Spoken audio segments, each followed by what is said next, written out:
I began taking photos when I was really young, and by the time I was 15, I'd already built myself a small home darkroom where I processed and printed all of my own work. I was born and grew up in London, England, and graduated from the London Film School and began my career working for the Jim Henson organization. After Jim Henson's sudden passing, I stepped away from the commercial side of the industry and moved to Israel.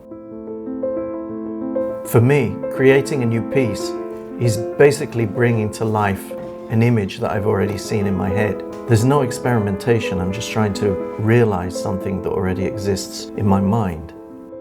First, I have to source the props that I need. And then I spend many hours, sometimes even days, setting up the picture. I get a lot of inspiration from things like allegorical stories, ancient myths, modern parables, things with a profound message. I'm also heavily influenced by Giorgio de Chirico. He was the 20th century painter that founded the metaphysical school of art. It was his work that was the source of inspiration that gave birth to surrealist art. I don't really consider my work to be surreal because primarily the surrealists, they dealt with the unconscious. My work focuses on existential themes, which I explore through these still life compositions. I think objects and materials can represent much more than just their physical form. They can carry symbolic meanings, ideas, and concepts.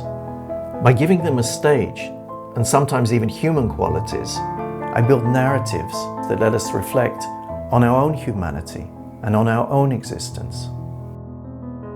I love the freedom that working with inanimate objects gives me. I can position them any way I want. I can take as long as I want. I never have to compromise my vision in the same way that I would if I was working with people or animals or nature. I never choose an object just because it's beautiful or interesting. I pick the objects for what they mean in the image or what they mean to me. The way they look is really secondary. I make the photograph using a technique called light painting. My only light source is a small flashlight, which I move around the object during a long exposure. I love this process because it creates rich colors and detailed textures, giving the final image a look that's closer to a painting than to a traditional photograph. My exhibition, Stranger Than Dreams, presents work that I've made over the last 4 years. While the exhibition is essentially a window into my inner world, and each piece is deeply personal, at the same time, it ultimately reflects the universal experiences that shape us all. Good, that's it.